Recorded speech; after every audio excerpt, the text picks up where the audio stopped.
여호와를 기다리리요. 아멘. 아멘.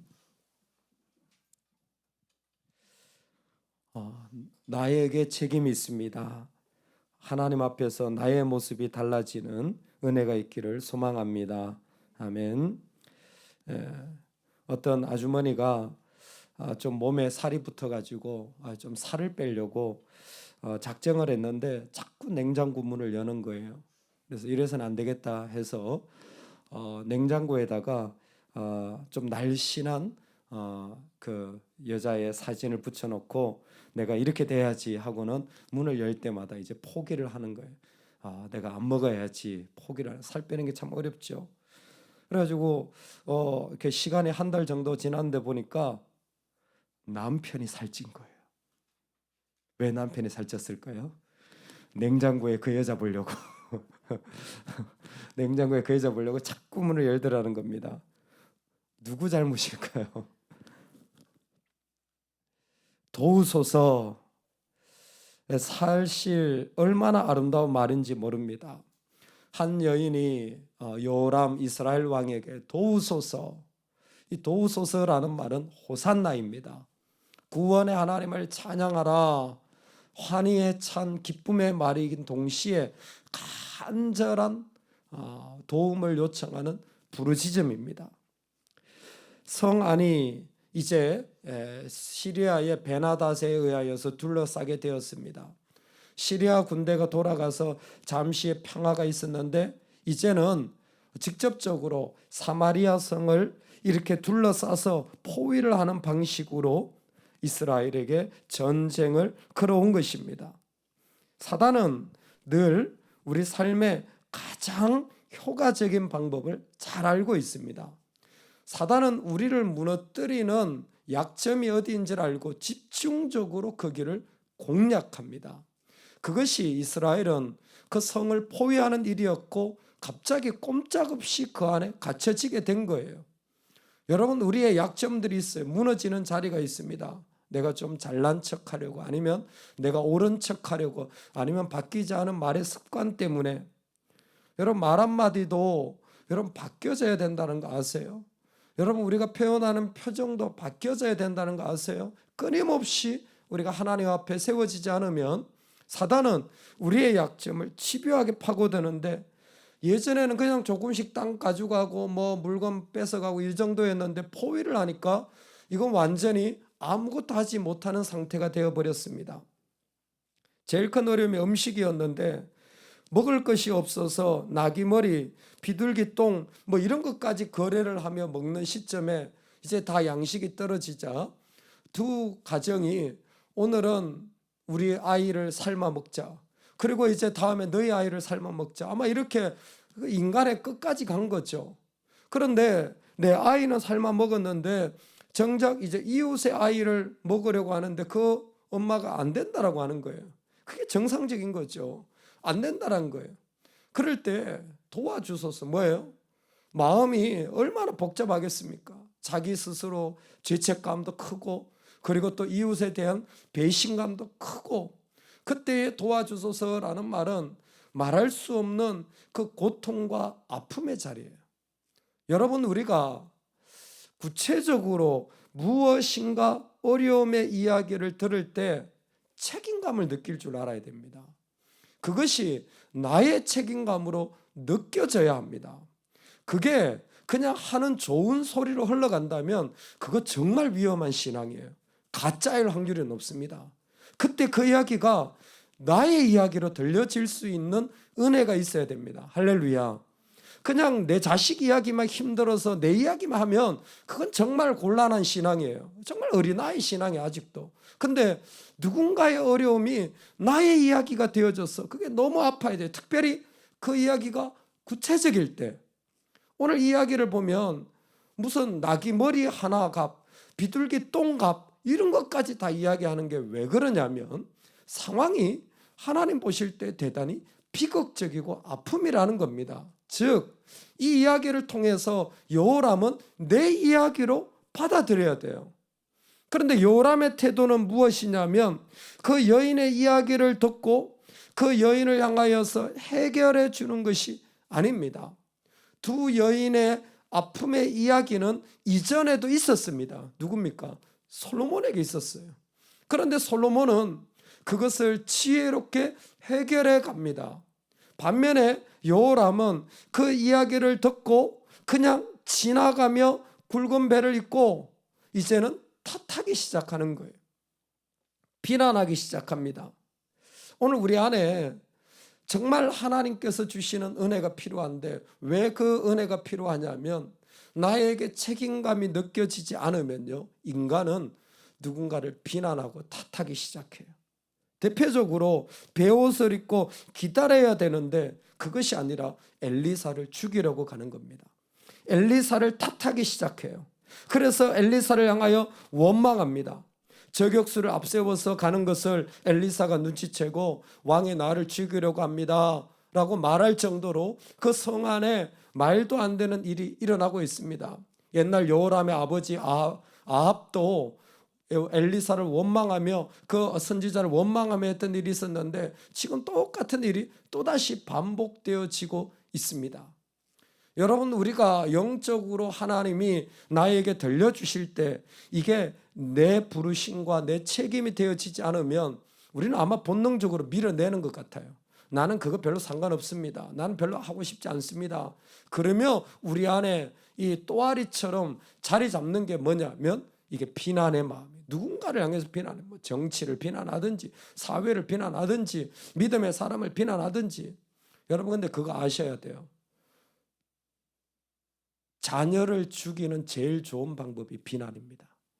여러분 영적으로 자녀를 죽이고 싶다면 비난하세요. 그러면 자녀는 말라 죽어요. 가정에서 비난하는 느낌이라도 부부가 품는다면 그 아이는 반드시 영적으로 죽습니다. 뭐 교회를 다녔다고 할지라도 교회를 다닐 이유가 없어져요. 왜? 여러분, 비난은요 사람을 향해 하는 거죠. 누군가를 향해 하는 것 같죠? 아니에요. 그 비난은 하나님을 향해요. 어머, 나는 저 목사님 때문에, 어머, 난 저 성도님 때문에, 어머, 난 저 교회 때문에 이렇게 얘기하는 것 같죠? 아니요. 궁극적으로 하나님을 향하고 있어요. 그거 하나님 원망하는 거예요. 나 하나님 원망 안 했는데요. 예, 그 안에 하나님을 신뢰하지 못하는 마음이 있었기 때문이에요. 굵은 배를 입었다는 건 뭡니까? 전통적으로 회개한다라는 거 아닙니까? 엎드려야 되는 거잖아요. 근데 굵은 배는 입었는데, 즉 신앙의 껍데기는 있는데 그 안에 하나님을 신뢰하는 마음이 없자 엘리사를 죽이려고 할 뿐만 아니라 33절에 보면 무리와 말을 할 때 그 사자가 그에게 이르니라. 왕이 이르되 이 재앙이 여호와께로부터 나왔으니 어찌 더 여호와를 기다리리요. 하나님을 향한 원망 구체적으로 나오잖아요. 이야기는 뭐냐면 우리 안에 그 껍데기뿐인 신앙이 있다가 비난하고 원망하면요, 그 자녀들은 다 말라 죽어요. 그 나라는 다 말라 죽습니다. 그 사람이 있는 공동체는 다 말라 죽어요. 왜? 하나님을 원망하는 사람이 있는데 어떻게 그곳에 은혜가 있을 수 있겠어요? 왜 이 이야기를 우리에게 주시냐면 하나님 앞에 그 구체적인 이야기를 들었을 때에 그것은 우리가 하나님 앞에 엎드려 기도해야 될 자리라는 것입니다. 여러분, 우리 안에 깊은 영적인 책임감을 느끼고 살아갈 수 있기를 소망합니다. 아멘. 내가 영적인 책임감을 느끼기 위하여 제일 중요한 것이 무엇이냐면 바로 하나님을 듣는 자리입니다. 내가 하나님을 간절히 듣는 마음이 있을 때에, 내가 정말 하나님을 간절히 듣는 마음이 있을 때 그 자리는 그 하나님의 이야기들이 울려 퍼지는 자리가 되어져요. 여러분, 하나님이 좋은 이야기만 하십니까? 심판의 이야기도 하십니까? 여러분, 하나님의 아름다운 이야기만 하십니까? 어려운 이야기도 하십니까? 여러분, 하나님이 늘 축복만 얘기하십니까? 아니면 하나님이 그 가운데 훈련하는 이야기들도 하십니까? 어떤 이야기든지 들려질 수 있어야 돼요. 조금만 마음에 어긋나는 이야기가 있으면요, 마음 상하는 사람들이 있어요. 못 듣는 거예요. 굵은 배를 입었는데 하나님을 들으려고 하지 않아요. 그래서 솔로몬의 지혜가 뭡니까? 똑똑한 겁니까? 아니요. 듣는 마음이었어요.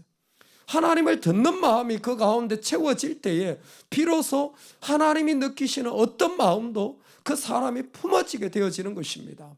비수 같은 말씀이라도 내 안에 깊이 들려질 수 있는 사람, 여러분 그 사람이 얼마나 아름다운 사람인지 몰라요. 왜? 그 사람에게 하나님이 무엇이라도 맡길 수 있기 때문에, 무엇이라도 드릴 수 있기 때문에, 그 사람 무엇이라도 나눌 수 있기 때문입니다. 그래서 듣는 태도가 너무너무 중요해요. 듣는 태도가 우리의 영적인 모든 것을 결정한다고 해도 과언이 아닙니다. 듣는 마음이 있으면 그 사람 안에 여러분 비난의 마음이, 누군가를 탓하는 마음이 들어올 수가 없어요. 왜?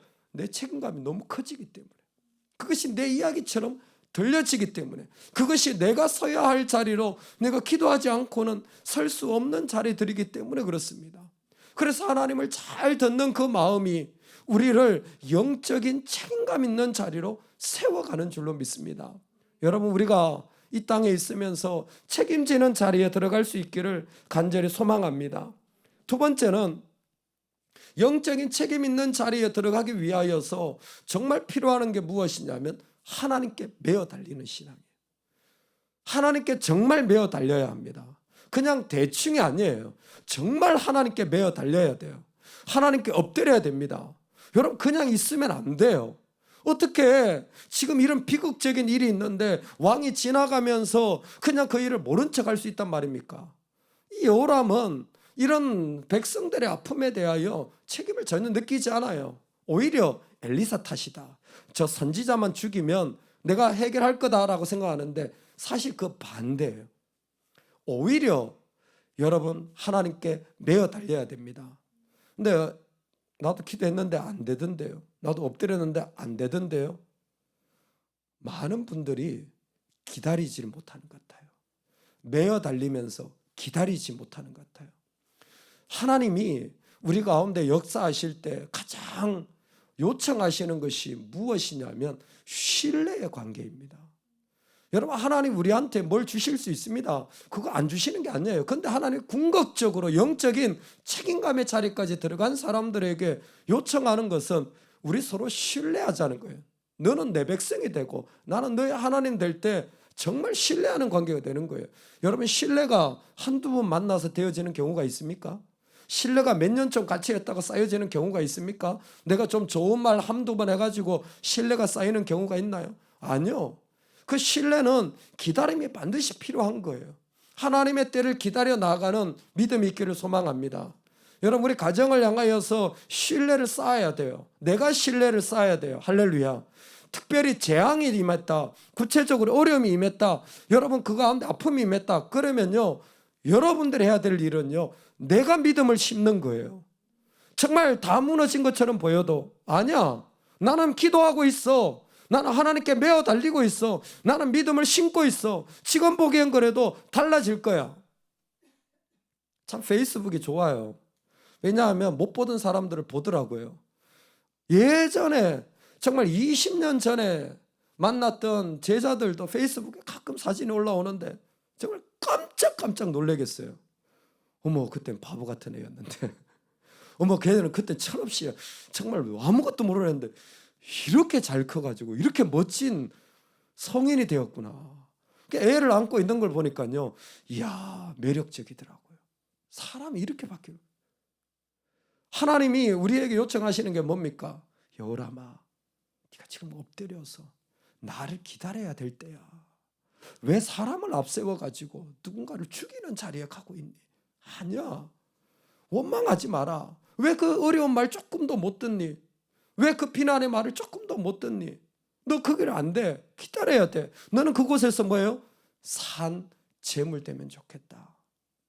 우리 신앙이 너무 껍데기가 형식적이에요. 너무 좋은 것만 바라는 신앙이 되어버렸어요. 이제는 아프고 어려운 곳에 머물려고 하질 않습니다. 오늘 여호람을 보면서 이 비극적인 상황을 보면서 여호람의 태도가 얼마나 안타까운지를 다시 한번 생각하기를 원합니다. 여러분 내가 엎드리는 자가 되기를 원합니다. 그러기 위해 내가 철저히 하나님 앞에 정말 달려가서 듣고 또 들어서 내가 그 하나님을 앙망하며 기다리는 은혜가 우리에게 있기를 주의 이름으로 축원합니다. 아멘, 아멘. 우리 시간에 기도할 때 이 사회가 아픔이 얼마나 많습니까? 믿음을 떠나버린 아이들이 얼마나 많습니까? 대책 없는 고령화된 교회들이 얼마나 많은지 모릅니다. 뭐 하나 하려고 해도 보존금 얼마가 없어서 헤매이는 청년들이 얼마나 많은지 모릅니다. 하나님 앞에 돌아오지 않는 자들이 얼마나 많은지 모릅니다. 이 땅에서 복음이 무너져 버린 자리가 얼마나 많은지 모릅니다. 닦여버린 선교지들이 얼마나 많아지고 있는지 모릅니다. 하나님, 우리를 기도하게 하여 주시고 그 자리에 나가게 하여 주시옵소서. 하나님, 나의 부르심 앞에 나가게 하여 주옵소서. 우리 다 같이 주여 한번 외치고 이 제목으로 기도하며 나아가겠습니다. 주여.